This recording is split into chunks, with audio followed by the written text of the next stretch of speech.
España, 13 de diciembre de 2025.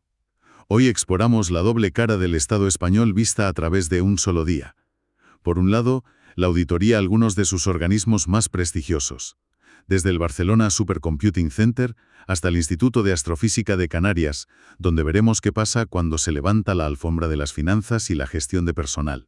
Y por otro, la maquinaria precisa y regulada que convoca sus letrados o diseña con tiralíneas las ayudas a las renovables. Es una historia de control frente a caos. Empecemos por ese primer lado, el de los informes de fiscalización del Tribunal de Cuentas.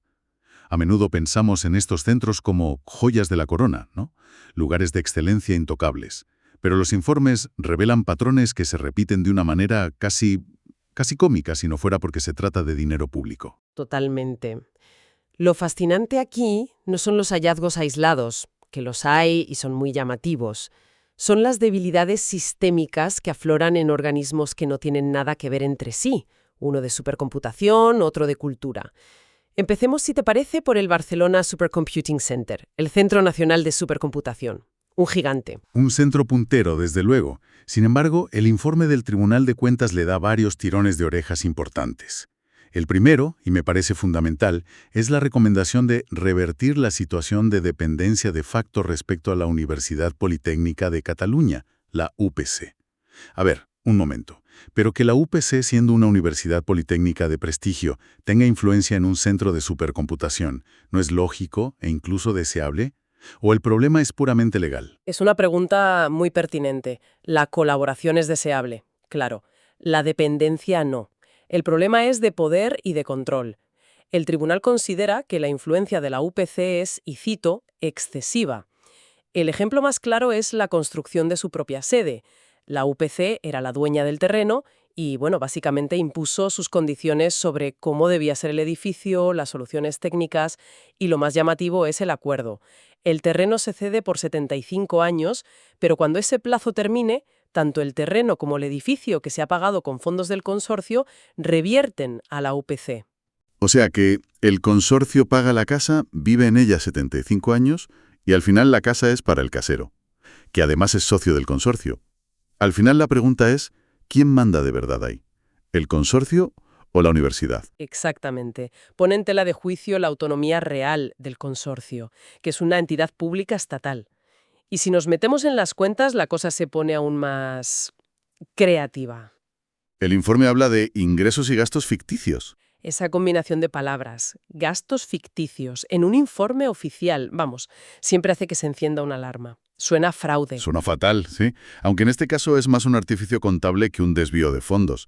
Es una práctica para registrar los costes indirectos de los proyectos, lo que en el mundo anglosajón llaman overheads, pues luz, administración, limpieza. El consorcio facturaba un porcentaje por estos costes, que es normal. Lo anómalo es que luego, internamente, volvían a apuntar esa misma cantidad como un ingreso extraordinario ficticio y a la vez como un gasto ficticio. A ver si lo entiendo. Es como si para controlar mis gastos domésticos me paso 100 euros del bolsillo izquierdo al derecho y lo apunto como un gasto del izquierdo y un ingreso del derecho. Al final del día tengo el mismo dinero, pero he generado dos apuntes contables que no significan nada en el mundo real. ¿Es algo así? Es la analogía perfecta. Un truco para el control interno que, según el tribunal, ensucia las cuentas oficiales y las hace menos transparentes. Y ojo, que en 2021 esta contabilidad creativa movió 4,7 millones de euros. No es calderilla. Y hablando de dinero, el gasto en personal se disparó un 119% en 5 años. Es una barbaridad. Pero aquí es donde se pone realmente interesante, porque se destapa una brecha de género tremenda. Solo el 26% de la plantilla son mujeres, y si miras a los puestos de arriba, la cosa es peor, entre un 8 y un 20%. Es un patrón clásico en entornos tecnológicos de élite. La ciencia y la tecnología a menudo se ven como meritocracias puras, pero, estos datos demuestran que persisten sesgos estructurales muy arraigados. Y va más allá de la plantilla. En los órganos de gobierno, donde se toman las decisiones, casi todos los miembros son hombres. Eso es un incumplimiento directo de la ley de igualdad. No solo un número, es un reflejo de la cultura interna de la organización. Esta falta de control en un centro científico de élite es llamativa, pero ocurre también en el mundo de la cultura, porque el siguiente informe nos lleva a la Casa de América, y allí los problemas son casi de principiante. Encontró con una limitación al alcance muy seria. que es el término técnico para decir no hemos podido hacer nuestro trabajo. No pudieron saber cuántas entradas de cine o visitas al centro se vendieron porque, y cito, no se conservaban las matrices asociadas. Perdona, las matrices son los papelitos que te sobran del taco de entradas. ¿Me estás diciendo que no guardaban los talonarios? En la era digital, el control de ingresos depende de guardar un trozo de papel. Exacto. Si no puedes verificar los ingresos que se cobran en efectivo, tienes un agujero negro en el control. Pero es que el problema es más profundo. El consorcio no tiene un sistema de control interno formalizado. La supervisión la hacen los directivos, pues a ojo. Y para rematar, usan un software de contabilidad diseñado para ayuntamientos, no para el sector público estatal. Tienen que hacer ajustes manuales constantemente, lo que es una invitación al error. Espera, que hay más. Hay un punto que es increíble. El consorcio asumió el pago de casi 22.000 euros de las indemnizaciones por despido de 2 trabajadoras. Lo increíble es que esas trabajadoras no eran suyas, pertenecían a una empresa externa. Eso suena a que alguien fue demasiado generoso con el dinero público. Es uno de los puntos más graves del informe. Sí, asumir una deuda que no te corresponde, de personal que legalmente no tiene nada que ver contigo, y hacerlo sin que en las actas del Consejo Rector conste una motivación clara y justificada, pues plantea dudas muy serias. Implica asumir un riesgo financiero y legal que no le correspondía a la Casa de América. Y vemos que se repite otro patrón: la falta de planificación. Ni el Barcelona Supercomputing Center ni Casa de América tenían el plan de actuación anual que les exige la ley. El documento que básicamente dice esto es lo que vamos a hacer este año y así es como vamos a medir si lo hemos hecho bien. Ese mismo. Operaban sin una hoja de ruta oficial. A ciegas, vamos. Y en Casa de América los presupuestos llegaban al Consejo Rector, Tarde. meses después de la fecha límite para enviarlos al Ministerio. Es una desconexión total con la Administración Central. Y lo más preocupante es la falta de consecuencias. Legalmente, no aprobar esos planes a tiempo podría haber supuesto la paralización de las transferencias de los presupuestos generales del Estado. O sea que les cortaran el grifo. Justo. Pero eso no pasó. Se incumple la norma y no ocurre nada. Lo que, claro, perpetúa el problema. Y la lista sigue. En el Centro Sefarad de Israel, los órganos consultivos directamente no se han reunido en 4 años, son un adorno. Y luego está el Instituto de Astrofísica de Canarias, otro centro de excelencia. El 87,7% del personal es laboral, pero la entidad no tiene una relación de puestos de trabajo, la famosa RPT. Y eso puede sonar a un detalle burocrático, a papeleo. Justo te iba a preguntar, ¿qué pasa en la práctica si no tienes una RPT? ¿Alguien lo nota en el día a día? Vaya si se nota. No tener una RPT es como dirigir una gran empresa sin tener un organigrama claro ni descripciones de puestos de trabajo. Nadie sabe oficialmente cuáles son sus funciones, cuánto debería cobrar por ellas o si se necesitan más astrofísicos y sobran administrativos. Abre la puerta a la arbitrariedad en la contratación, en la promoción y en los salarios. Es la herramienta básica de ordenación de personal y no la tienen. Y claro, si no tienes ordenado al personal, me imagino que tampoco tienes muy claro cómo medir su rendimiento. Has dado en el clavo. El informe critica que sus planes de actuación no tienen indicadores claros ni objetivos medibles. Y esto, en cristiano, significa que es imposible saber si los directivos hicieron bien su trabajo para merecer el bonus que cobran.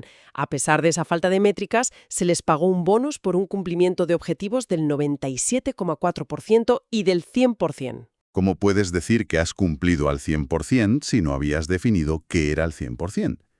Es una genialidad. Es, como mínimo, una evaluación no objetivamente verificable, en palabras del tribunal. Se paga un complemento por rendimiento sin poder demostrar ese rendimiento. Vale, dejemos por un momento este mundo de la gestión un tanto laxa y vayamos al otro lado del espejo. El mismo día, el BOE también nos muestra la maquinaria del Estado funcionando como se supone que debe hacerlo, de forma previsible, reglada y detallada. Por ejemplo, una convocatoria para letrados de la Administración de Justicia. Aquí vemos el contraste absoluto. Es la Administración en su versión más procedimental. Cada paso está medido. Y el detalle que lo resume todo es la obligación de presentar las solicitudes por medios telemáticos a través de una aplicación específica, Aino at Easy. La digitalización forzosa. Exacto. Pero fíjate en la letra pequeña. Solo se permiten otros medios si hay motivos justificados y previa autorización. Es la encarnación perfecta del impulso digital del Estado, pero sin soltar del todo la mano del por si acaso analógico, de la excepción burocrática que siempre tiene que existir. Es un sistema de reglas estrictas, pero con una válvula de escape controlada.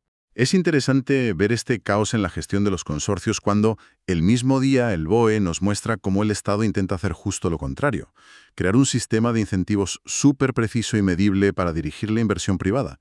Me refiero a la modificación de las ayudas a proyectos de biogás y renovables con fondos europeos. Es el ejemplo perfecto de la otra cara.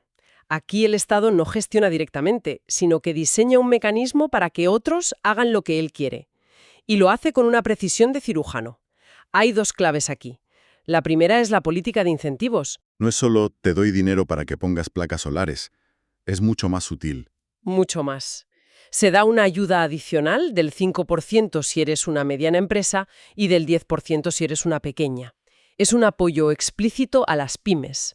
Pero además hay otro 5% extra si el proyecto se instala en zonas de reto demográfico o en zonas de transición justa. O sea que no solo te dan dinero, sino que te dan más dinero si eres pequeño o si montas el proyecto en la España vaciada o en una antigua comarca minera. Es una forma de usar los fondos europeos para hacer política territorial. Exacto. Es un 2 por 1. Cumples con los objetivos de energía verde que te marca Europa y, de paso, intentas solucionar problemas endémicos del país como la despoblación o la reconversión industrial. Ahí se ve la inteligencia de la herramienta. Es el Estado actuando como un estratega. Y el segundo punto clave, que imagino que también viene de fuera, es el tiempo. Hay un plazo muy estricto. Un corsé temporal que lo define todo. El IDAE, el organismo que gestiona las ayudas, tiene que tener todo el presupuesto comprometido antes del 31 de agosto de 2026. Es una fecha límite impuesta por la Comisión Europea. Si no se cumple, el dinero se pierde, vuelve a Bruselas. Eso sí que son consecuencias, no como la falta de planes de actuación en los consorcios. Aquí o corres o te quedas sin fondos. Esa es la disciplina que impone la financiación europea.